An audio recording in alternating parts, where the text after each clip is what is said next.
আসসালামু আলাইকুম। ওয়ালাইকুম সালাম। আসসালামু আলাইকুম। ওয়ালাইকুম সালাম।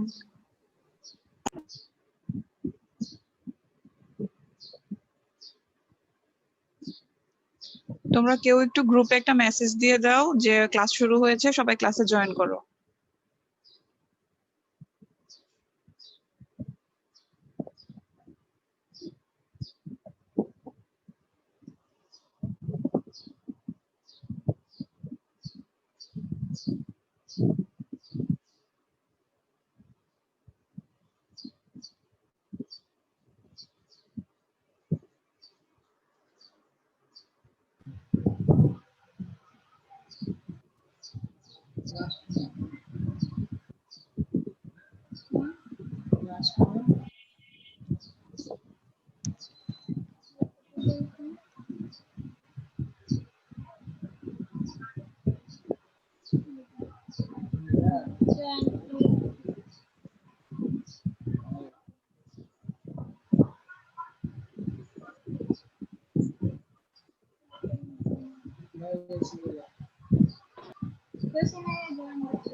মিস আসসালামু আলাইকুম।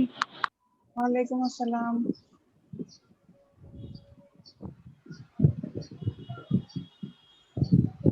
আচ্ছা, 11টা বেজে গেছে, আমরা ক্লাস শুরু করে দিচ্ছি।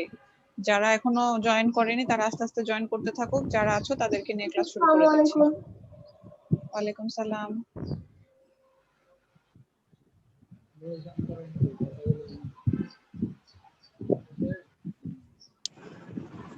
মিস আসসালামু আলাইকুম। হ্যালো ম্যাম, আসসালামু আলাইকুম। ওয়ালাইকুম সালাম। আচ্ছা, যারা জয়েন করেছো তারা আমাকে বলো, গত ক্লাস যে নিয়েছিলাম তোমাদেরকে পড়িয়েছিলাম ধনতান্ত্রিক অর্থব্যবস্থা কাকে বলে এবং ধনতান্ত্রিক অর্থব্যবস্থার বৈশিষ্ট্য। তো তোমাদের মধ্যে কেউ একজন আমাকে ধনতান্ত্রিক অর্থব্যবস্থার কয়েকটা বৈশিষ্ট্য বলতে পারবা কি? নিজে থেকে না বললে আমি নাম ধরে জিজ্ঞেস করব। বলো, কে বলতে পারবে? মিস পুঁজিপতি ও শ্রমিক শ্রেণীর অস্তিত্ব। 2 হচ্ছে বৃহদায়ত এমন উৎপাদন না, ব্যবস্থা। এমন ভাবে বলতে হবে যেটা তুমি বুঝেছো। মানে এমন একটা বৈশিষ্ট্য বলবে যেটা তুমি বুঝেছো। এখন যদি যেটা বলেছো সেটা সম্পর্কে আমি তোমাকে জিজ্ঞেস করি, তুমি বলতে পারবে ডিটেইল? বই দেখে না। আসসালামু আলাইকুম। ওয়ালাইকুম মিস সালাম। আমি বলি। হ্যাঁ বলো, কে বলছো? মিস জান্নাতুল ফেরদৌস নিধি। হ্যাঁ বলো। মিস ধনতান্ত্রিক অর্থব্যবস্থা হচ্ছে মানে যেখানে হচ্ছে সমস্ত সম্পত্তিটা হচ্ছে ব্যক্তি মালিকানাধীন থাকবে, সেখানে রাষ্ট্র বা বহিরাগত কোনো মানে প্রবেশ হবে না, সেখানে মুনাফা অর্জন, তারপর হচ্ছে দ্রব্যের দাম ও নিয়ন্ত্রণ সবটাই হচ্ছে ব্যক্তির নিজের উপর নির্ভর করবে। সেখানে যদি যোগান বৃদ্ধি পায় তাহলে হচ্ছে দ্রব্যের দাম কমে যাবে, এবং যদি দ্রব্যের দাম কমে যায় তাহলে হচ্ছে মানে যে চাহিদাটা সেটা বেড়ে যাবে। আর ধনতান্ত্রিক অর্থব্যবস্থায় হচ্ছে যে সামাজিক নিরাপত্তা স্বরূপ নির্ধারণ, তারপরে সবকিছু যা কিছু আছে সবকিছু ব্যক্তির অধীনে। আচ্ছা, ঠিক আছে, বোঝা গেছে যে তুমি বুঝতে পেরেছো। Very good. Thank you ma'am. আর যেটা পড়া যেটা দিয়েছিলাম তোমাদেরকে, ওই যে কিভাবে হচ্ছে ধনতান্ত্রিক অর্থব্যবস্থায় দাম নির্ধারণ হয়, একটা চিত্র ছিল না, স্বয়ংক্রিয় দাম নির্ধারণ প্রক্রিয়া। এটা জি বলেছিলাম ম্যাম। যে তোমরা নিজেরা পড়বে এবং হচ্ছে মানে মানে স্বয়ংক্রিয় বুঝে দাম পড়বে। ব্যবস্থা। হ্যাঁ, এটা পড়েছো সবাই? জি মিস পড়েছি। এটা নিয়ে কোনো প্রশ্ন আছে কারো? না। আচ্ছা, ঠিক আছে, তাহলে আজকে নির্দেশমূলক বা সমাজতান্ত্রিক বা পরিকল্পিত অর্থব্যবস্থা যেটা, সেটা পড়াবো। এখন তোমাদেরকে গত ক্লাসে বলেছিলাম যে উৎপাদনের উপকরণ হচ্ছে 4টা, মনে আছে কি কি? কে বলতে পারবে? উৎপাদনের 4টা উপকরণ কি কি?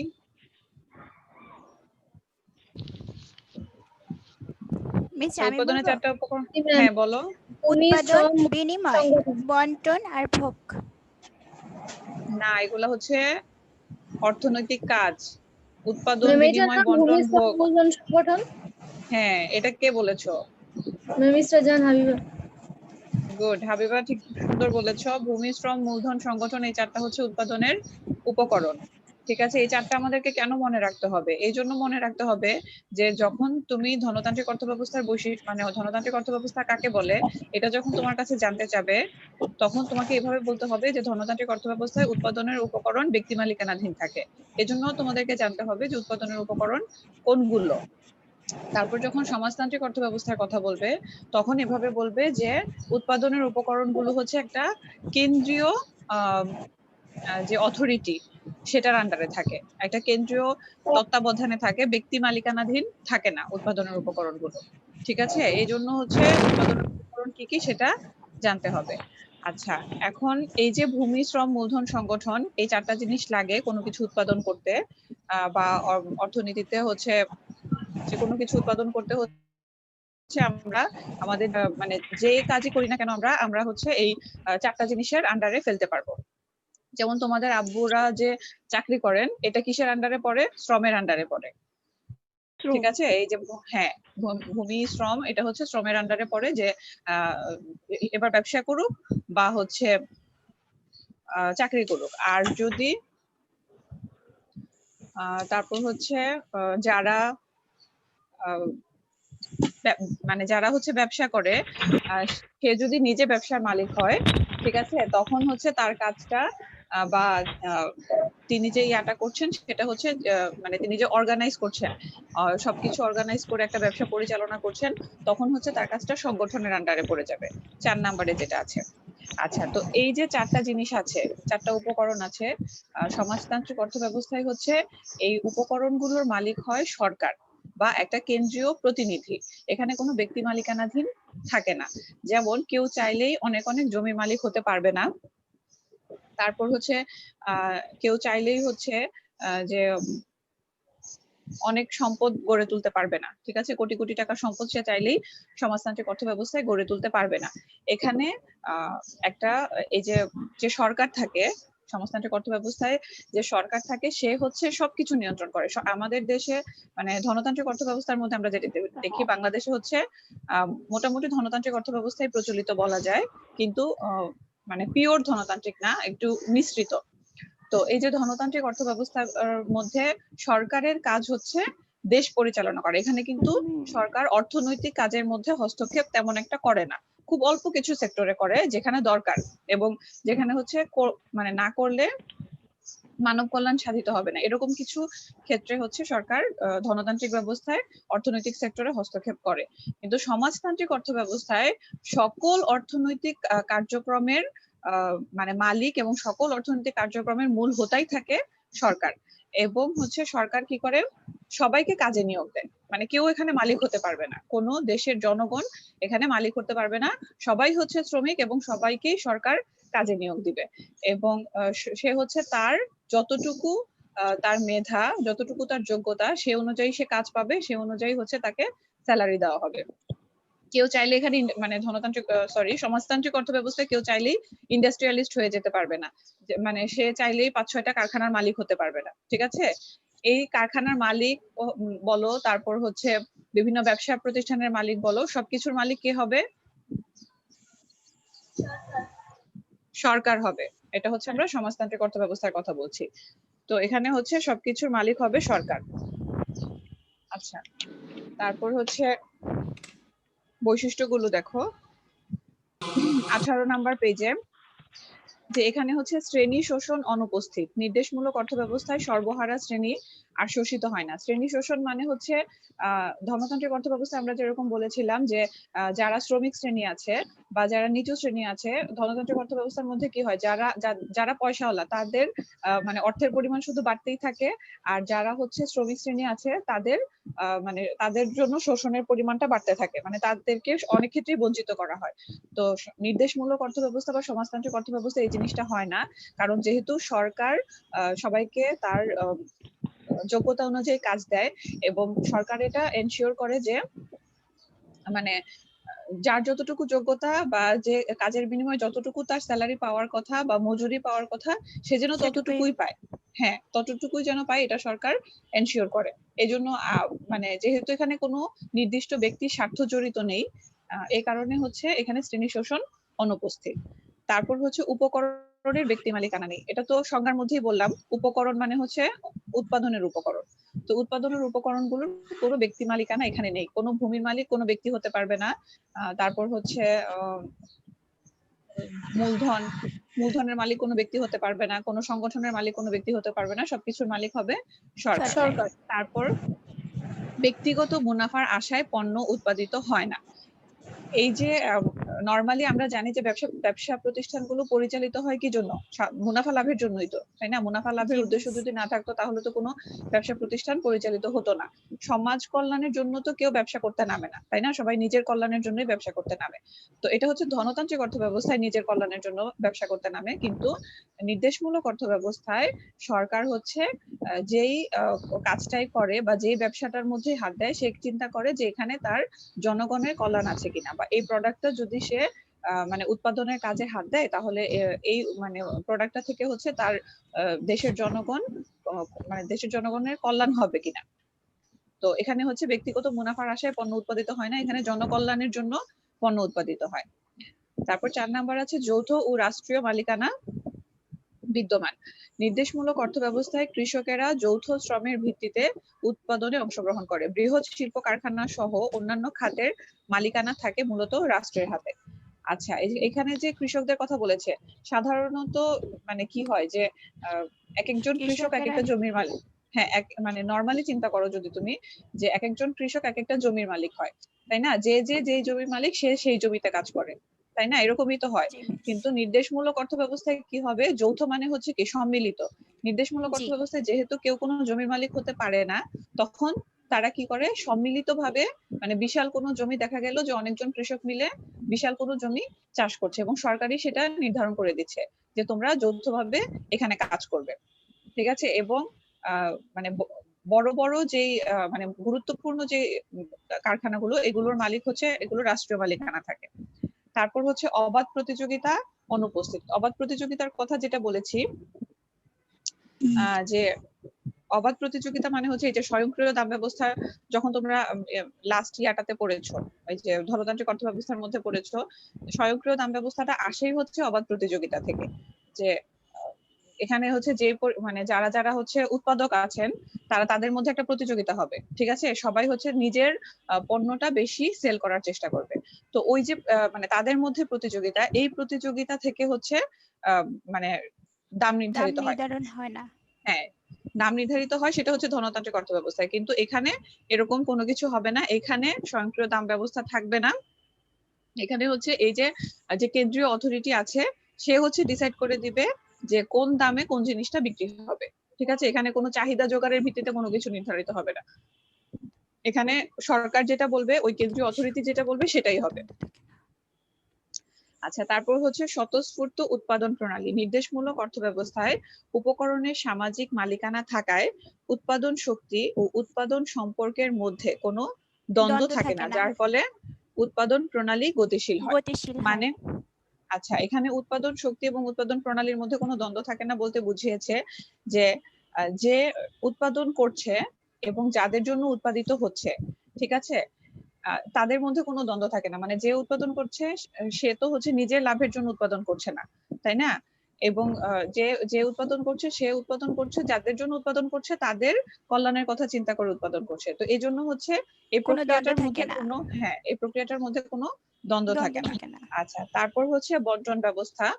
নির্দেশমূলক অর্থব্যবস্থায় শ্রমিকদের কাজের পরিমাণ ও গুণ অনুযায়ী বন্টন পরিচালিত হয়, এর ফলে মজুরি এক হয় না। তাই এই ব্যবস্থায় শোষণ না থাকলেও আয় বন্টনে অসমতা আছে। জাতীয় আয় সুষম বন্টন নিশ্চিত করা হয় শ্রমিকদের কাজের পরিমাণ ও গুণ অনুযায়ী। আচ্ছা, এখানে বন্টন যে কথা, যারা যত শ্রম করবে তাদের সেই অনুযায়ী, মানে সেই লেভেল অনুযায়ী টাকা দিতে। হ্যাঁ, এখন বন্টন কথাটা কোত্থেকে এসেছে সেটা চিন্তা করো। আমি বলেছিলাম যে অর্থনৈতিক কাজও হচ্ছে চারটা। অর্থনৈতিক কাজ হচ্ছে চারটা: উৎপাদন, বন্টন, বন্টন তো 3 নম্বরে, উৎপাদন, তারপর হচ্ছে উৎপাদনের পরে কি বলেছিলাম? বিনিময়। উৎপাদন, বিনিময়, ভোগ। উৎপাদন, বিনিময়, বন্টন, ভোগ। উৎপাদনের পরে হচ্ছে সেটা বিনিময় হবে। যে জিনিসটা উৎপাদিত হয়েছে, যে উৎপাদন করেছে সে হচ্ছে ভোক্তার সাথে বিনিময় করবে, হ্যাঁ, তারপরে তারপর বন্টন হচ্ছে বন্টন হবে, তারপর হচ্ছে ভোগ ভোগ প্রক্রিয়ায় যাবে। তো এই যে বন্টনের কথা বলেছে, এটা হচ্ছে যে মানে উৎপাদনের যে 4টা উপকরণ আছে তাদের প্রত্যেকের যে পাওনা সেটা বুঝিয়ে দেওয়া। তো এখানে হচ্ছে এই যে বন্টনের মধ্যে সবাই নির্দেশমূলক অর্থ ব্যবস্থায় সবাই হচ্ছে তার যোগ্যতা অনুযায়ী পাবে। শ্রম অনুযায়ী মানে এমন না যে কেউ 12 ঘন্টা কাজ করলো সে বেশি পাবে আর কেউ 10 ঘন্টা কাজ করলে সে কম পাবে, এরকম না। যে হচ্ছে সিকিউরিটি গার্ড, সে 12 ঘন্টা কাজ করে তো একজন কোম্পানির সিইওর চেয়ে বেশি ইনকাম করতে পারে না, তাই না? তো এখানে হচ্ছে যোগ্যতা অনুযায়ী স্যালারি পাবে, যার যেমন যোগ্যতা সেরকম এবং কাজের, হ্যাঁ, যোগ্যতা এবং কাজের পরিমাণ অনুযায়ী স্যালারি পাবে। আচ্ছা, তারপর হচ্ছে চাহিদার উপর নিয়ন্ত্রণ। এখানে নির্দেশমূলক অর্থ ব্যবস্থায় চাহিদার উপরও নিয়ন্ত্রণ করা হয়। যেমন আমরা ধনতান্ত্রিক অর্থ ব্যবস্থায় বলেছিলাম যে উৎপাদকের যেমন স্বাধীনতা থাকে, ভোক্তারও স্বাধীনতা থাকে। ভোক্তা কোন জিনিস কতটুকু ভোগ করবে এটা অন্য কেউ বলে দিতে পারে না। মানে আমি তার চাইলে, আমার নিজের কাছে যদি হাতেই টাকা থাকে। থাকে, হ্যাঁ, আমি যদি চাই এবং আমার কাছে টাকা আছে এবং আমি কোনো লিগ্যাল জিনিস কিনতে চাচ্ছি, তাহলে আমি যত খুশি কিনতে পারি। হ্যাঁ, কেউ আমাকে বলতে পারবে না যে তুমি একাই এত কিনতে পারবে না, ঠিক আছে? কিন্তু জি নির্দেশমূলক মিস। অর্থ ব্যবস্থায় এটা হয়। নির্দেশমূলক অর্থ ব্যবস্থায় সরকার বলে দেয় যে সরকারের যদি মনে হয় যে একজনই যদি একটা জিনিস অনেক বেশি কিনে ফেলে তাহলে বাজারে ওই জিনিসটা সংকট দেখা দিতে পারে, তখন নির্দেশমূলক অর্থ ব্যবস্থায় সরকার বলতে পারে, মানে লিমিটেড করে দিতে পারে যে একজন এতটুকুর বেশি কিনতে পারবে না, ঠিক আছে? যেমন আমরা সবাই কয়েকদিন যেন আগে ভোগ করতে দেখেছিলাম, পারে। হ্যাঁ, সবাই যেন পায় এটা এনশিওর করার জন্য হচ্ছে তখন সরকার এই কাজটা করে। উদাহরণ হিসেবে তোমরা চিন্তা করতে পারো, যেমন মার্চ বা এপ্রিলের দিকে যখন করোনার প্রাদুর্ভাব বাংলাদেশে প্রথম হয়েছিল, তখন তোমরা খেয়াল করেছো কিনা যে বাজারে মানে স্যানিটাইজার খুঁজে পাওয়া যাচ্ছিল না, ঠিক আছে? জি মিস। তারপর হ্যান্ড ওয়াশ খুঁজে পাওয়া যাচ্ছিল না। তো তখন কি এমন ছিল যে আমাদের টাকা ছিল না? টাকা থাকার পরেও কিন্তু এই জিনিসগুলা বাজারে পাওয়া যাচ্ছিল না। তারপর যে মাস্ক ইউজ করতে হয়, মাস্ক খুঁজে পাওয়া যাচ্ছিল না বাজারে, কিন্তু আমরা সবাই কিন্তু মানে পে করতে রাজি ছিলাম, আমরা সবাই কিন্তু টাকা দিতে রাজি ছিলাম, কিন্তু তারপরে জিনিসগুলো পাওয়া যাচ্ছিল না এই কারণেই যে কেউ কেউ হয়তো অনেক বেশি কিনে সেটা স্টোর করে ফেলেছে, তাই না? চাষ করে তো ফেলেছে। এটা, হ্যাঁ, এটা হতে পেরেছে কি জন্য? এটা এই কারণে, মানে এই ঘটনাটা এই কারণে ঘটেছে যে বাংলাদেশ সরকার, বা এটা হচ্ছে আমাদের এখানে যেহেতু ধনতান্ত্রিক অর্থ ব্যবস্থা, তো এখানে কেউ মানে সরকার কাউকে বলতে পারবে না যে তুমি এর বেশি কিনতে পারবে না, ঠিক আছে? এই ব্যবস্থা যেহেতু নেই, এই কারণে এই ঘটনাটা এখানে ঘটতে পেরেছে। কিন্তু যদি নির্দেশমূলক অর্থ ব্যবস্থা থাকতো, তাহলে দেখা যেত যে সরকার যখনই টের পেত যে এরকম একটা ক্রাইসিস হতে পারে, তখন সে বলে দিত যে কেউ 2টার বেশি স্যানিটাইজার কিনতে পারবে না। তখন তো স্বাভাবিকভাবে সে 2টার বেশি কিনতে পারতো না এবং তখন বাকি মানুষের জন্য থাকতো, তাই না? তো জি এটা মিস। হচ্ছে একটা ভালো দিক। কিন্তু এই যে সরকার চাহিদা নিয়ন্ত্রণ করে, নির্দেশমূলক অর্থ ব্যবস্থায় যে সরকার চাহিদা নিয়ন্ত্রণ করে, এটার অনেক খারাপ দিকও আছে। আমি জাস্ট এক্সাম্পল দেওয়ার জন্য তোমাদেরকে বললাম। আচ্ছা, তারপর হচ্ছে কেন্দ্রীয় পরিকল্পনা। কেন্দ্রীয় পরিকল্পনা বলতে ওই সরকারকেই বুঝাচ্ছে যে সে তো একটা মানে পুরো অর্থ ব্যবস্থাটার মূলে থাকে। সরকার ব্যবস্থাটা হচ্ছে পুরো অর্থ ব্যবস্থা বা হ্যাঁ, সকল যে অর্থনৈতিক কার্যক্রম পরিচালিত হয় এই সবকিছুর মূলে থাকে হচ্ছে সরকার। সরকার। এবং এখানে দেখো কি লিখেছে, এই ব্যবস্থায় উৎপাদন সহ সকল অর্থনৈতিক কার্যকলাপ কেন্দ্রীয় পরিকল্পনার দ্বারা নিয়ন্ত্রিত হয়। উৎপাদন, বন্টন ও উন্নয়নের সকল পরিকল্পনা জনগণের পক্ষ থেকে কেন্দ্রীয় পরিকল্পনা কর্তৃপক্ষ নির্ধারণ করে দেয়। কেন্দ্রীয় পরিকল্পনা কর্তৃপক্ষ হচ্ছে এখানে সরকার, এবং এই যে উৎপাদন, বন্টন এবং উন্নয়নের সকল পরিকল্পনা, এগুলো হচ্ছে কেউ নিজে নিজে ডিসাইড করতে পারে না, এগুলা সরকার যেটা ডিসাইড করবে সেটাই সবাইকে মেনে নিতে হবে। তারপর হচ্ছে শ্রমিকদের স্বার্থ রক্ষা। এইটা আর প্রথমটা হচ্ছে প্রায় একই জিনিস। শ্রমিকদের স্বার্থ রক্ষা মানে হচ্ছে তাদেরকেও প্রপার স্যালারি দেওয়া হয়, মুনাফার আশায় তাদেরকে বঞ্চিত করা হয় না। তারপর হচ্ছে মুদ্রাস্ফীতি অনুপস্থিত। আচ্ছা, মুদ্রাস্ফীতি মানে হচ্ছে জিনিসপত্রের দাম বেড়ে যাওয়া, অতিরিক্ত বেড়ে যাওয়া। যখন হচ্ছে জিনিসপত্রের দাম বেড়ে যায় তখনই আমরা বলতে পারি যে অর্থনীতিতে মুদ্রাস্ফীতি বিরাজমান। তো ধনতান্ত্রিক অর্থ ব্যবস্থার এটা একটা হচ্ছে মানে অন্যতম বৈশিষ্ট্য যে এখানে কয়েকদিন পর পর মুদ্রাস্ফীতি দেখা দেয়, যেহেতু মানে এখানে হচ্ছে উৎপাদকরা নিজেদের স্বার্থে ব্যবসা পরিচালনা করে, এবং হচ্ছে মাঝে মাঝে তারা কি করে, কোনো পণ্যের কৃত্রিম সংকট তৈরি করে, যে আসলে হয়তো এই জিনিসটা অ্যাভেলেবেল আছে কিন্তু তারা কি করে এটাকে গুদামজাত করে হচ্ছে এটার একটা কৃত্রিম সংকট তৈরি করে। তো বিভিন্ন কারণে মানে এইসব যেহেতু ব্যবসার কার্যাবলী এখানে ব্যক্তির স্বার্থে পরিচালিত হয় ধনতান্ত্রিক অর্থ ব্যবস্থার মধ্যে, এই কারণে হচ্ছে ইয়া হয়, মুদ্রাস্ফীতি ওখানে দেখা দিতে পারে। কিন্তু সমাজতান্ত্রিক অর্থব্যবস্থা বা নির্দেশমূলক অর্থব্যবস্থার মধ্যে যেহেতু মানে সবকিছুই জনকল্যাণে পরিচালিত হয়, এই কারণে সরকার এই জিনিসটা এনশিওর করে যাতে এখানে মুদ্রাস্ফীতি দেখা না দিতে পারে, এবং দেখা না দেওয়ার জন্য যা যা করা দরকার সেই স্টেপগুলা নেয়। তারপর হচ্ছে সামাজিক নিরাপত্তা। নির্দেশমূলক অর্থব্যবস্থায় মানুষের মৌলিক অধিকারের বিষয়গুলো যেমন খাদ্য, বস্ত্র, বাসস্থান, শিক্ষা, চিকিৎসা এগুলা নিশ্চয়তা দেওয়া হয়। আচ্ছা, এটা খুব ইজি একটা কথা, এটা নিয়ে আর আলোচনা করার কিছু নাই। তারপর হচ্ছে সুষম উন্নয়ন। সুষম মানে হচ্ছে কি? সুষম মানে হচ্ছে প্রত্যেক সেক্টরে সমানভাবে উন্নয়ন হবে, ঠিক আছে? এরকম হবে না যে কোনো একটা সেক্টর উন্নতি হতে হতে একেবারে আকাশ ছুঁয়ে ফেলেছে, আবার কোনো একটা সেক্টরে কোনো উন্নয়ন হয়নি, এরকম হবে না। সুষম উন্নয়ন মানে অর্থনীতির প্রতিটা সেক্টরে সমানভাবে উন্নতি হয়েছে।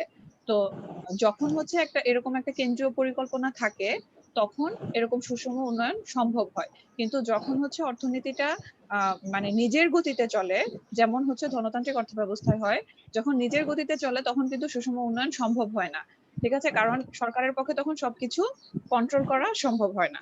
তো সুষম উন্নয়ন কোথায় সম্ভব হয়? নির্দেশমূলক অর্থব্যবস্থায় সম্ভব হয়। তারপর হচ্ছে বেকারত্বের অনুপস্থিতি। এখানে হচ্ছে সরকার কাউকে বেকার থাকতে দেয় না, মানে যার যেরকম যোগ্যতা সেই যোগ্যতা অনুযায়ী সরকার মানে সবাইকে কোথাও না কোথাও কোনো একটা কাজে সে ঢুকিয়ে দেয়, এখানে কোনো বেকারত্ব এক্সিস্ট করে না। তারপর হচ্ছে সামাজিক, অর্থনৈতিক, রাজনৈতিক লক্ষ্যের সমন্বয়। তো লক্ষ্যের মানে সামাজিক উন্নতিটা কিরকম হবে, অর্থনৈতিক অগ্রগতিটা কিরকম হবে, তারপর রাজনৈতিক কিরকম হবে, এই সবগুলা জিনিস যেহেতু একই কর্তৃপক্ষের আন্ডারে থাকে, এজন্য এখানে এই তিনটা জিনিসের মধ্যে সমন্বয় সাধন করা সম্ভব হয়। বুঝতে পেরেছো? কারণ এই সবগুলা জিনিস তো মানে একটা কর্তৃপক্ষই হ্যান্ডেল করছে, সরকারই হ্যান্ডেল করছে। সামাজিক কার্যাবলী হোক, আর অর্থনৈতিক কার্যাবলী হোক, আর রাজনৈতিক কার্যাবলী হোক, এখানে কোনো প্রতিপক্ষ নেই, এখানে কিন্তু কোনো রাজনৈতিক প্রতিপক্ষ থাকে না, ঠিক আছে? সমাজতান্ত্রিক যে ব্যবস্থাটা, এটা শুধু অর্থ ব্যবস্থা না, এটা একটা বিশাল কনসেপ্ট, এবং এখানে হচ্ছে কোনো রাজনৈতিক কর্তৃপক্ষ থাকতে পারে না। তো সবকিছুর মধ্যে হচ্ছে এই জন্য সমন্বয় সাধন করা সম্ভব হয়। আচ্ছা, তো সমাজতন্ত্র সম্পর্কে দেখো এখানে একটা নিচে মন্তব্য আছে, a government could print a good edition of Shakespeare's work but it could not get them written. মানে হচ্ছে যে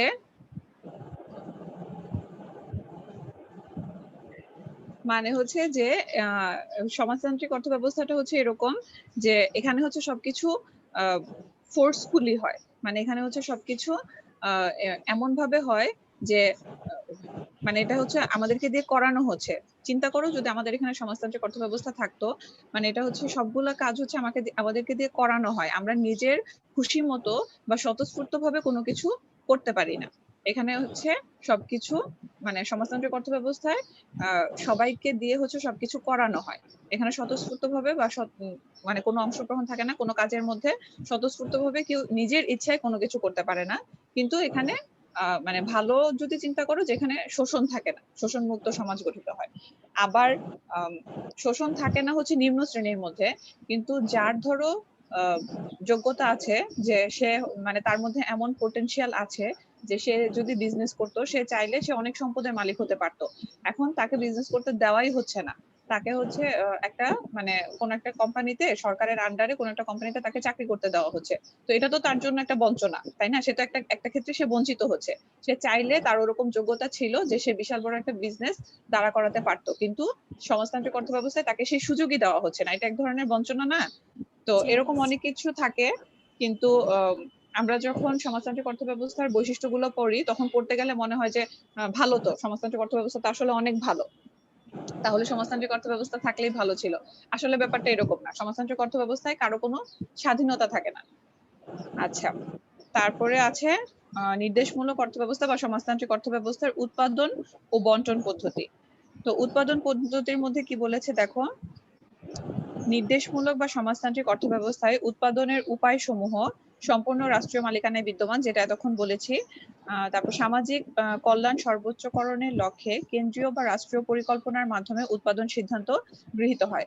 যে ধরনের সিদ্ধান্ত গৃহীত হোক না কেন, এই সবগুলার উদ্দেশ্য থাকে যে এটা সামাজিক কল্যাণ বা রাষ্ট্রীয় কল্যাণ সাধিত হবে। এখানে উদ্যোক্তার স্বাধীনতা নেই, ভোক্তারও সার্বভৌমত্ব নেই।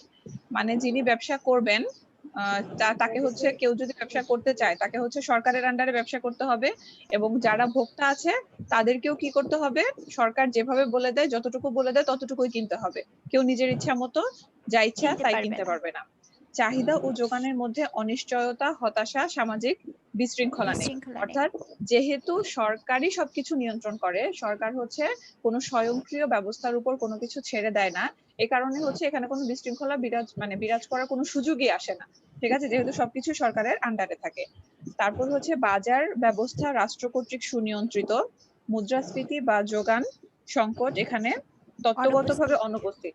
তত্ত্বগতভাবে বলেছে, দেখো বলে তত্ত্বগতভাবে মানে হচ্ছে যে থিওরিটিক্যালি অনুপস্থিত, অর্থাৎ মানে খাতা কলমে বা বইয়ে লেখা যে এটা অনুপস্থিত, কিন্তু আসলে প্র্যাকটিক্যালি থাকতে পারে।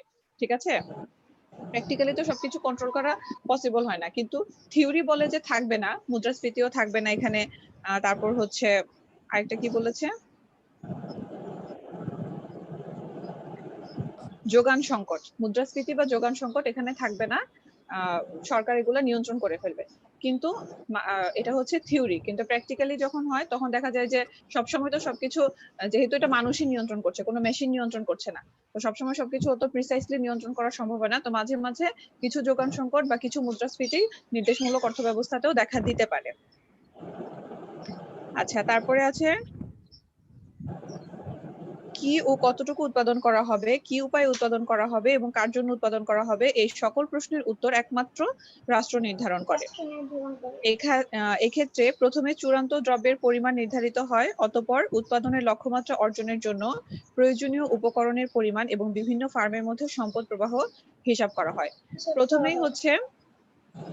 প্রথমেই হচ্ছে সরকার নির্ধারণ করে যে আমার যে জনগণ আছে বা আমার যে ভোক্তা আছে তাদের জন্য আমার দ্রব্য সামগ্রী কতটুকু লাগবে, এটা সে প্রথমে ডিসাইড করে নেয়। তারপর ওই অনুযায়ী হচ্ছে বিভিন্ন ফার্মগুলোকে সে উৎপাদনের কাজ দিয়ে দেয়। এভাবে হচ্ছে সমাজতান্ত্রিক অর্থ ব্যবস্থায় উৎপাদন পদ্ধতি পরিচালিত হয়। তারপরে আছে বন্টন পদ্ধতি। বন্টন পদ্ধতি মানে হচ্ছে বন্টনের কাজটা হচ্ছে যে উৎপাদনের যে 4টা উপকরণ আছে তাদের পাওনাগুলো বুঝিয়ে দেওয়া, এটাই হচ্ছে বন্টন। তো বন্টন পদ্ধতির মধ্যে বলেছে, দেখো শ্রেণী বৈষম্য এখানে উদ্ভব না হলেও শ্রমিকদের কাজের পরিমাণ ও গুণ অনুযায়ী বন্টনের ফলে সমাজে আয় বন্টনে অসমতা বিদ্যমান। এই অসমতাটা থাকবেই, এই অসমতা এটা কোনো খারাপ কথা না, যে যেহেতু সবার যোগ্যতা সমান হয় না, সবার আয়ও সমান হবে না, তো এই অসমতাটা এক্সিস্ট করবেই। তারপর হচ্ছে জাতীয় আয় বা সামাজিক উৎপাদন বন্টনের মধ্যেও এই অসমতা লক্ষ্য করা যায়। দাম ব্যবস্থা নির্দেশমূলক বা নিয়ন্ত্রিত হওয়ায় সম্পদের প্রবাহ ধনতান্ত্রিক সমাজের মতো একমুখী বা পুঁজিপতির দিকে ধাবিত হয় না। আচ্ছা, এখানে হচ্ছে ধনতান্ত্রিক অর্থ ব্যবস্থার সাথে একটা পার্থক্য তুলে ধরেছে। এটা হচ্ছে যে যেহেতু একটা কেন্দ্রীয় কর্তৃপক্ষ এখানে সবকিছু নিয়ন্ত্রণ করে, সে কারণে ওই যে বলেছিলাম যে কেউ চাইলেই কোটি কোটি টাকার মালিক হতে পারে না। তো মানে এখানে সম্পদের প্রবাহটা ঊর্ধ্বমুখী হয় না। মানে এখানে ধনতান্ত্রিক অর্থ ব্যবস্থার মধ্যে যেমন বলেছিলাম যে যারা হচ্ছে সম্পদশালী তারা সম্পদশালী হতে থাকে, আর যারা হচ্ছে শ্রমিক শ্রেণী, হ্যাঁ যারা হচ্ছে শ্রমিক শ্রেণী তারা শুধু বঞ্চিতই হতে থাকে। তো তাহলে হচ্ছে এরকম যদি ঘটে তাহলে হচ্ছে সম্পদের প্রবাহটা কিরকম হয়, ঊর্ধ্বমুখী হয়, যে যারা সম্পদশালী সম্পদ শুধু তাদের দিকেই যাচ্ছে। তো এটা হচ্ছে ধনতান্ত্রিক অর্থ ব্যবস্থায় হয়, কিন্তু সমাজতান্ত্রিক অর্থ ব্যবস্থায় যেহেতু সরকার সবকিছু নিয়ন্ত্রণ করে, এই কারণে এই সম্পদের প্রবাহটা এরকম হয় না, এবং শুধু হচ্ছে যারা পুঁজিপতি বা ইন্ডাস্ট্রিয়ালিস্ট বা হচ্ছে সম্পদশালী মানুষ, সম্পদ শুধু তাদের দিকেই ধাবিত হয় না, সরকার এখানে চেষ্টা করে যাতে সুষম বন্টন সম্ভব হয়। আচ্ছা, এটা হচ্ছে বন্টন ব্যবস্থা। তারপরে দেখো 20 নাম্বার পেজে, এই যে 20 নাম্বার পেজে দেখো ধনতান্ত্রিক অর্থ ব্যবস্থা এবং সমাজতান্ত্রিক অর্থ ব্যবস্থার মধ্যে, ধনতান্ত্রিক অর্থ ব্যবস্থা এবং সমাজতান্ত্রিক অর্থ ব্যবস্থার মধ্যে পার্থক্য দেওয়া আছে, পেয়েছো? জি মিস। 20 এবং 21 নাম্বার পেজে ধনতান্ত্রিক এবং সমাজতান্ত্রিক অর্থ ব্যবস্থার মধ্যে পার্থক্য। তো যেহেতু ধনতান্ত্রিক অর্থ ব্যবস্থা একটা ক্লাসে পড়ানো হয়েছে, সমাজতান্ত্রিক অর্থ ব্যবস্থা একটা ক্লাসে পড়ানো হয়েছে, পার্থক্যটা তো আলাদা করে পড়ানোর কিছু নেই, তাই না? পার্থক্যটা এটা পড়ে ফেলবে তোমরা সবাই। ওকে মিস। এখানে 18টা পার্থক্য দেওয়া আছে। তো তোমাদের তো সর্বোচ্চ 4 নাম্বারের জন্য প্রশ্ন আসে, তোমাদের সবচেয়ে বড় যে প্রশ্নের উত্তরটা থাকে সেটার মধ্যেও 4 নাম্বার থাকে, তাই না, যেহেতু সৃজনশীল। তো 4 নাম্বারের হলে কিন্তু কোশ্চেন অ্যান্সারটা বেশ বড় করতে হয়। তো যেখানে যে কয়টা পার্থক্য আছে সবগুলাই পড়ে ফেলবে। তারপরে এটা হয়তো 2 নাম্বারের জন্য আসতে পারে, 3 নাম্বারের জন্য আসতে পারে। তো 2-3 নাম্বারের জন্য আসলে তখন সেটা ছোট করে নেবে, তাই না? 4 নাম্বারের জন্য আসলে সবগুলাই মানে লিখবে। 8 কথা কি কিন্তু মুখস্থ করতে হবে? হ্যাঁ, মুখস্থ করতে হবে, পড়ে ফেলবে সবগুলাই। এই যে ধনতান্ত্রিক এবং সমাজতান্ত্রিক অর্থব্যবস্থার পার্থক্য, এই সবগুলাই পড়ে ফেলবে। আচ্ছা, তারপরে আছে মিশ্র অর্থনৈতিক ব্যবস্থা। আমাদের সময় শেষ হয়ে যাচ্ছে, এটা হয়তো পুরোটা পড়িয়ে আজকে শেষ করতে পারবো না, সংজ্ঞাটা শুধু বলি। মিশ্র অর্থনৈতিক ব্যবস্থার মধ্যে হচ্ছে এটা এরকম একটা অর্থ ব্যবস্থা যেখানে উৎপাদন এবং ভোগকার্য সংগঠিত করার ক্ষেত্রে বাজার ব্যবস্থার সাথে সরকারি নিয়ন্ত্রণ ব্যবস্থার সংমিশ্রণ ঘটে। এটাকে কেউ আন্দাজ করতে পেরেছো যে মিশ্র অর্থনৈতিক ব্যবস্থাটা কিরকম?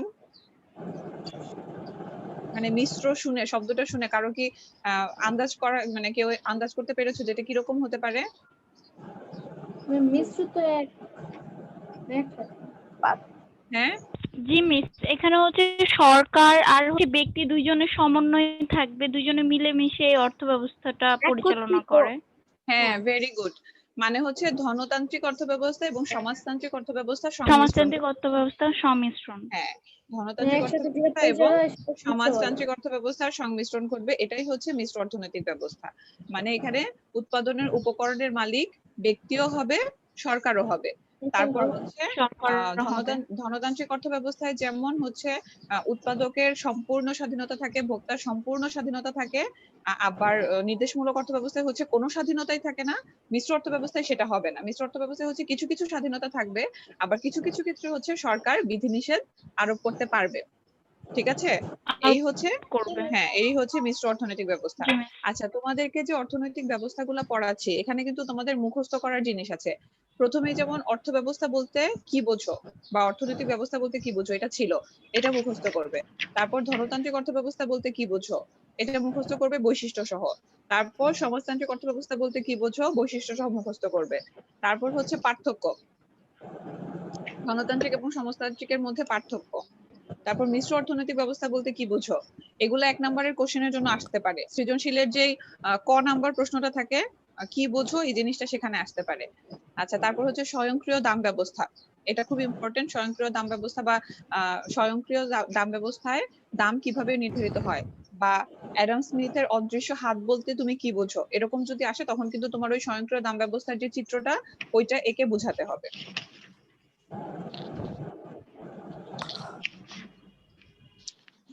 আচ্ছা, মিশ্র অর্থ ব্যবস্থার বৈশিষ্ট্য দেখো, যে কয়টা পারি সে কয়টা পড়িয়ে দিই। 22 নাম্বার পেজে আছে সরকারি ও বেসরকারি খাতের উপস্থিতি স্বীকৃত। আচ্ছা, এটা তোমরা বুঝেছো, নিজেরাই বলেছো যে মিশ্র অর্থ ব্যবস্থায় সম্পদের মালিকানা, উৎপাদন ব্যবস্থা, ব্যবসা বাণিজ্য প্রত্যেক ক্ষেত্রে সরকারি এবং বেসরকারি। বেসরকারি খাত মানে হচ্ছে ব্যক্তি মালিকানা, ঠিক আছে। বেসরকারি খাত হচ্ছে যে সরকারি ছাড়াও অন্যান্য খাতের উপস্থিতি এখানে থাকবে। তারপর হচ্ছে সরকারি বিনিয়োগ।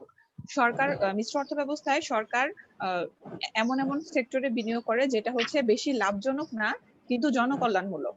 এখন এইসব সেক্টরে যদি সরকার বিনিয়োগ না করে, ব্যক্তি তো যাবে না সেখানে বিনিয়োগ করতে, তাই না, যেহেতু ব্যক্তি শুধু হচ্ছে নিজের লাভের কথা চিন্তা করে। তো এখানে দেখো লিখেছে যে গুরুত্বপূর্ণ খাত সহ রাষ্ট্রীয় নিরাপত্তা খাতগুলোতে সরকারি উদ্যোগে বিনিয়োগ পরিচালিত হয়। দেশের মৌলিক ও ভারী শিল্প কারখানাগুলো গুরুত্বপূর্ণ আমদানি রপ্তানি সরকারি মালিকানা ও নিয়ন্ত্রণে পরিচালিত হয়। অর্থাৎ যেই সেক্টরে হচ্ছে এখনো মানে তোমার অনেক বেশি মুনাফার সম্ভাবনা নেই, কিন্তু এই সেক্টর গুলাতে যদি বিনিয়োগ করে করে, মানে এখন ধরো একটু সম্মুখীন হয়ে বিনিয়োগ করে করে এগুলাকে যদি দাঁড়া করানো যায়, তাহলে এটা পরবর্তীতে দেশের অর্থনীতির জন্য উপকারী হবে। এসব সেক্টরে হচ্ছে মিশ্র অর্থ ব্যবস্থায় সরকার বিনিয়োগ করে। এসব অর্থ ব্যবস্থা মানে এইসব সেক্টরে তো ব্যক্তি বিনিয়োগ করতে যাবে না, ব্যক্তি তো হচ্ছে নিজের লাভের কথা চিন্তা করে। ব্যক্তি কি চিন্তা করবে যে আমি এখন লস করে এখানে বিনিয়োগ করি, তারপরে ভবিষ্যতে দেশের উপকার হবে, এরকম তো কেউ চিন্তা করে না। তো এইসব সেক্টরে হচ্ছে, হ্যাঁ, এইসব সেক্টরে হচ্ছে সরকার বিনিয়োগ করে। আচ্ছা, তারপর হচ্ছে বেসরকারি বিনিয়োগ কোথায় হয়? সরকারি বিনিয়োগ কার্যক্রমের পাশাপাশি ব্যক্তিগত উদ্যোগে ব্যবসা বাণিজ্য, ক্ষুদ্র মাঝারি শিল্প স্থাপন সহ কার্যক্রম পরিচালিত হয়। আচ্ছা, বেসরকারি বিনিয়োগ হয় সেসব সেক্টরে যেসব সেক্টরে ব্যক্তি মনে করে যে আমার এখানে আমার মুনাফা অর্জনের সম্ভাবনা আছে, এইসব সেক্টরে। আচ্ছা, তারপর হচ্ছে সম্পদের মালিকানা। মিশ্র অর্থ ব্যবস্থায় সম্পদের রাষ্ট্রীয় মালিকানার পাশাপাশি ব্যক্তি মালিকানা স্বীকৃত, এটা মনে রাখবে খুব ভালোভাবে। তারপর হচ্ছে ব্যক্তি স্বাধীনতা। ব্যক্তির স্বাধীনতা, চিন্তার স্বাধীনতা প্রভৃতি মৌলিক অধিকার সমূহ মিশ্র অর্থ ব্যবস্থায় স্বীকৃত। অর্থাৎ নির্দেশমূলক অর্থ ব্যবস্থায় যেমন সবকিছু নিয়ন্ত্রণ করা হয়, মিশ্র অর্থ ব্যবস্থা এরকম না। এটা হচ্ছে ধনতান্ত্রিক অর্থ ব্যবস্থার মতো অনেকটাই ব্যক্তি স্বাধীনতাটা এখানে ব্যক্তি স্বাধীনতা দেওয়া হয়, ভোক্তা স্বাধীনতা হোক বা উৎপাদকের স্বাধীনতা হোক এখানে দেওয়া হয়। তারপর হচ্ছে স্বয়ংক্রিয় দাম ব্যবস্থা। এখানে হচ্ছে বাজার অর্থনীতির ধারণাকে উৎসাহিত করা হয়, বাজার চাহিদা এবং যোগানের ঘাত প্রতিঘাত এখানে দ্রব্যমূল্য নির্ধারিত হয়, তবে সরকার রাষ্ট্রীয় জরুরি প্রয়োজনে দাম ব্যবস্থা নিয়ন্ত্রণ করতে পারে। তো এখানেও স্বয়ংক্রিয় দাম ব্যবস্থাই চলে, কিন্তু ওই খুব ক্রাইসিস মোমেন্ট যদি হয়ে যায়, খুব জরুরি অবস্থা যদি হয়ে যায়, তখন হচ্ছে সরকার কিছু কিছু হস্তক্ষেপ করে। এছাড়া মিশ্র অর্থ ব্যবস্থায় স্বয়ংক্রিয় দাম ব্যবস্থাই প্রচলিত থাকে। আচ্ছা, তারপরে আছে মুনাফা। মিশ্র অর্থ ব্যবস্থায় যেহেতু ব্যক্তি মালিকানা, ব্যক্তি উদ্যোগ স্বীকৃত, তাই মুনাফা অর্জনও এ ব্যবস্থায় স্বীকৃত। অর্থাৎ ব্যক্তি মানে বেসরকারি সেক্টরে যারা ব্যবসা করেন তারা এখানে মুনাফা অর্জন করতে পারেন, এখানে সরকার হস্তক্ষেপ করে না। আচ্ছা, তারপর হচ্ছে অর্থনৈতিক পরিকল্পনা। অর্থনৈতিক পরিকল্পনাটাও হচ্ছে কিছু কিছু অর্থনৈতিক পরিকল্পনা যেমন সরকার প্রণয়ন করে, আবার কিছু কিছু অর্থনৈতিক পরিকল্পনা মানে যারা ব্যবসা করছে, ব্যক্তিগত উদ্যোগে যারা ব্যবসা করছে তারাও হচ্ছে নিজেদের সুবিধার জন্য কিছু কিছু পরিকল্পনা নিতে পারে। তারপর হ্যাঁ বলো। ম্যাম এই রেখাচিত্র এটা পড়বো না? কোনটা ম্যাম এই যে 6 এর পর মুনাফার আগে যে রেখাচিত্র একটা চিত্র দেওয়া আছে স্বয়ংক্রিয় দাম ব্যবস্থা। হ্যাঁ, এটা তো ধনতান্ত্রিক অর্থ ব্যবস্থায় তোমাদেরকে মানে লাস্ট ক্লাসে পড়িয়েছি, ওই জিনিসটাই এটা এখানে দিয়েছে, স্বয়ংক্রিয় দাম ব্যবস্থা করবে। আচ্ছা ম্যাম, আচ্ছা, তারপর হচ্ছে অর্থনৈতিক নিয়ন্ত্রণ। মিশ্র অর্থনীতিতে কখনো অস্থিতিশীলতা দেখা দিলে সরকার তা সরাসরি নিয়ন্ত্রণে আনে। অর্থাৎ মিশ্র অর্থ ব্যবস্থাটা হচ্ছে একটা ব্যালেন্সড অর্থ ব্যবস্থা, ঠিক আছে? ধনতান্ত্রিকে যেমন কখনোই সরকার হস্তক্ষেপ করে না, আবার সমাজতান্ত্রিকে হচ্ছে সব সময় সরকারের হস্তক্ষেপ থাকে। মিশ্র অর্থ ব্যবস্থাটা এরকম না। মিশ্র অর্থ ব্যবস্থায় হচ্ছে যে মানে স্বয়ংক্রিয় দাম ব্যবস্থার উপর অর্থনীতিকে ছেড়ে দেওয়া হয়, যোগান এবং চাহিদার ভিত্তিতে এখানে অর্থনৈতিক ব্যবস্থা পরিচালিত হতে থাকে। কিন্তু যখনই কোনো খুব ক্রাইসিস দেখা দেয় তখন হচ্ছে সরকার কি করে, হস্তক্ষেপ করে এবং ওই মানে ক্রাইসিস মোমেন্টটাকে সে নিয়ন্ত্রণ করে। তারপর হচ্ছে মুদ্রাস্ফীতির উপস্থিতি। স্বাভাবিকভাবে এখানে মুদ্রাস্ফীতির উপস্থিতি থাকে, স্বাভাবিকভাবে মাঝে মাঝে এখানে কোনো কিছুর দাম বেড়ে যায়। বাংলাদেশের অর্থ ব্যবস্থা কি মিশ্র অর্থ ব্যবস্থা না? অর্থ ব্যবস্থা, হ্যাঁ, বাংলাদেশে মিশ্র অর্থ ব্যবস্থা বিদ্যমান। তারপর হচ্ছে মুদ্রাস্ফীতির উপস্থিতি এখানে থাকে, এবং মুদ্রাস্ফীতি কিন্তু অর্থনীতির জন্য যে খারাপ এরকম না। মুদ্রাস্ফীতি কিন্তু অর্থনীতির জন্য খারাপ সবসময় এরকম না। একটা নির্দিষ্ট পরিমাণ মুদ্রাস্ফীতি অর্থনীতিতে থাকতে হয়, না হলে হচ্ছে অর্থনীতির গ্রোথ হয় না। এটা হচ্ছে মানে আরো হায়ার লেভেলে যখন অর্থনীতি মানে পড়া হয় বা বোঝানো হয় তখন হচ্ছে এই জিনিসটা ব্যাখ্যা করা হয়, কিন্তু কিছু মুদ্রাস্ফীতি অর্থনীতিতে থাকা জরুরি। আচ্ছা, তারপর হচ্ছে ভোক্তার সার্বভৌমত্ব, অর্থাৎ এখানে ভোক্তার স্বাধীনতা আছে, ভোক্তা চাইলে মানে যেরকম চায় সেরকম এখানে কনজিউম করতে পারে। তারপর হচ্ছে শ্রমিকদের স্বার্থ সংরক্ষণ। ধনতান্ত্রিক অর্থ ব্যবস্থার মতো এখানে শ্রমিকরা শোষিত হয় না, আবার নির্দেশমূলক অর্থ ব্যবস্থার মতো হচ্ছে এখানে ওরকম স্ট্রিক্ট রুলস রেগুলেশনসও নেই, কিন্তু কিছু কিছু নিয়ম কানুন জারি করে হচ্ছে শ্রমিকদের স্বার্থ এখানে সংরক্ষণ করা হয়। তারপর হচ্ছে বন্টন ব্যবস্থা। যেহেতু মিশ্র অর্থ ব্যবস্থায় সম্পদের মালিকানা স্বীকৃত, তাই সমাজে বন্টন ব্যবস্থার দ্বারা সমতা স্থাপন করা যাবে না। অর্থাৎ যেহেতু এখানে ব্যক্তিও মানে অর্থনৈতিক কাজ পরিচালিত করে, সে কারণে এখানে বন্টন ব্যবস্থাটা কোনো কেন্দ্রীয় কর্তৃপক্ষের মাধ্যমে নির্ধারিত হয় না, এবং হচ্ছে মানে এটা স্বয়ংক্রিয়ভাবে যে যেভাবে কাজ করে সেভাবে নির্ধারিত হয়। মানে যে যতটুকু কাজ করে সেভাবেই হচ্ছে বন্টন ব্যবস্থাটা অনেকটা ধনতান্ত্রিক অর্থ ব্যবস্থার মতো এখানে নির্ধারিত হয়। আচ্ছা, আজকে এই পর্যন্তই থাক। 13টা পয়েন্ট পড়িয়েছি, আমাদের সময় শেষ হয়ে যাবে চট করে যে কোনো সময়। আর তোমরা হচ্ছে যে যতটুকু পড়িয়েছি তার মাঝে যদি কোনো প্রশ্ন